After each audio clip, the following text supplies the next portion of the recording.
दोस्तों नमस्कार, मैं डॉक्टर राजू सिंह। जैसा कि आप स्क्रीन पर देख पा रहे हैं ऑफ्लॉक्सासिन 200 mg टैबलेट के बारे में। ये क्यू मैक्स 200 mg के नाम से है, यहाँ पर जेनिक ब्रांड नेम है फ़िलहाल। ये और भी ब्रांड नेमों से आती है मार्केट के अंदर, और जैसा कि आप देख पा रहे हैं स्क्रीन पर एल्केम लेबोरेटरी द्वारा मैन्युफैक्चरिंग की जाती है और 86 रुपये के समथिंग 10 टैबलेटों का स्टिक मिल जाता है। ये इस तरीके के देखो स्टिक पैक में आती है।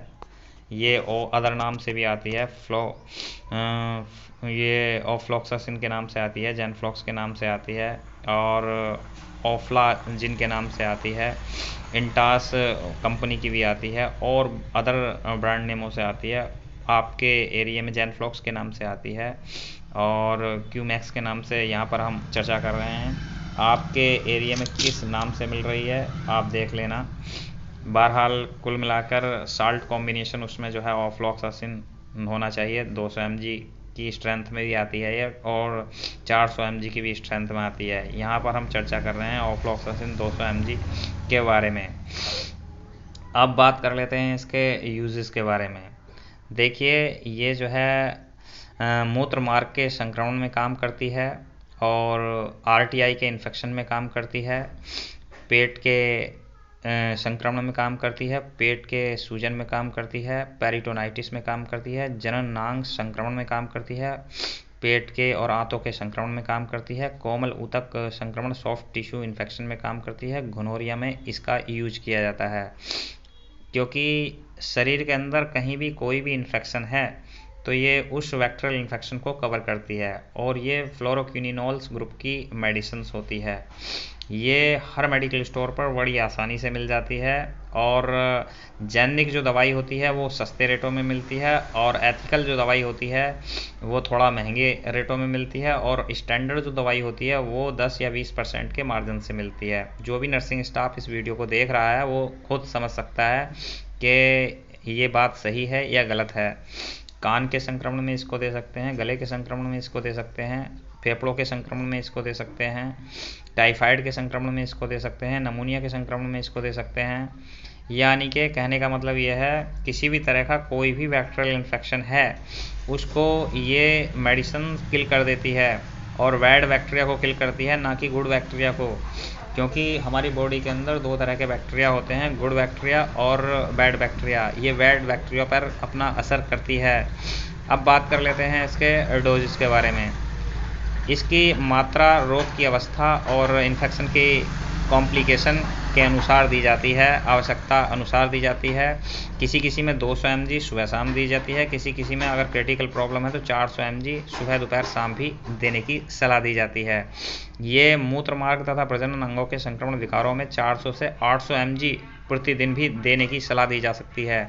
श्वसन संस्थान तथा श्वसन पंथ के संक्रमण जन्य रोगों एवं विकारों में 400 से 800 mg मिलीग्राम की मात्रा प्रतिदिन विभाजित मात्राओं में भी देने की सलाह दी जा सकती है। ये मरीज़ की कंडीशन के ऊपर डिपेंड करता है कि मरीज़ की कंडीशन क्या है, वो कितनी क्रिटिकल उसकी कंडीशन है। अब बात कर लेते हैं इसके साइड इफ़ेक्ट के बारे में।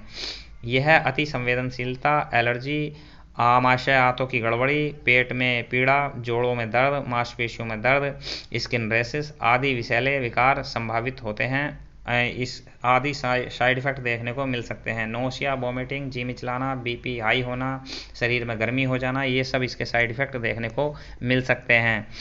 आपको एक मैं चेतावनी दे रहा हूँ कि मिर्गी वाले को इसको ना दें, और 16 वर्ष से छोटे बच्चों में भी इसका प्रयोग बड़ी सावधानी से करें भी तो डॉक्टर की एडवाइस पर ही करें। ओवर द काउंटर लेकर के टैबलेट ना खरीदें, यूज ना करें। जब भी आप इस्तेमाल करें एक बार अपने फैमिली डॉक्टर से कंसल्ट कर लें, तभी मेडिसिन का यूज करें। क्योंकि यहाँ पर ये वीडियो जानकारी पर्पज़ के लिए दी जाती है, अपने मन से किसी भी दवाई का इस्तेमाल ना करें।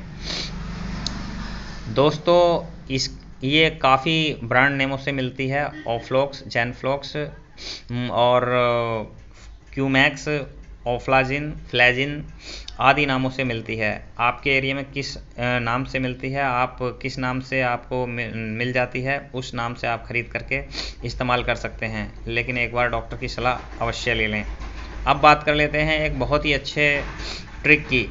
देखिए, बैक्टीरिया हर एक के शरीर में होता है, और ये जो है हर उम्र में देखा गया है। तो अगर आपको बैक्टीरिया से निजात पाना है तो आप मंथ में एक बार फास्टिंग करें। मेरी तो यही एडवाइस है कि मंथ में आप एक बार ज़रूर जो है फास्टिंग रखें। उससे क्या होगा, आपकी बॉडी की सफाई हो जाएगी उस दिन। अगर आपको भूख लग भी रही है उस दिन तो आप खाने में जो है फ्रूट्स ले सकते हैं, लिक्विड ले सकते हैं, नींबू पानी पी सकते हैं। इससे आपकी इम्यूनिटी सिस्टम भी स्ट्रॉन्ग होगी और आपके शरीर के अंगों का भी जो है साफ़ सफाई होगी और आपका इम्यून सिस्टम बिल्कुल सही रहेगा, आपकी रोग प्रतिरोधक बिल्कुल सही रहेगी और आप के अंदर जितनी भी गंद है, जितने भी विषैले तत्व हैं, वो पेशाब और लैट्रिन के रास्ते बाहर हो जाएंगे और आपके जो बैड बैक्टीरिया हैं वो किल हो जाएंगे, बिल्कुल बाहर निकल जाएंगे। एक तरह से कहने का मतलब ये है। तो आप अपने स्वास्थ्य का ध्यान रखें और स्वास्थ्य ही, हेल्थ इज़ वेल्थ, ये तो आपने कहावत सुनी ही है। अगर शरीर है तो सब कुछ है, वरना कुछ भी नहीं है। इसलिए आप अपने स्वास्थ्य का ध्यान रखें। दोस्तों, यदि वीडियो की जानकारी आपको पसंद आ रही है तो चैनल को कर लें सब्सक्राइब, वीडियो को कर दें लाइक और बेल का घंटी दबा लें ताकि हमारी हर नोटिफिकेशन आपको सबसे पहले मिलती रहे। मिलते हैं अगले वीडियो में, तब तक के लिए खुश रहिए, खुशियाँ बांटते रहिए। जय हिंद, जय भारत।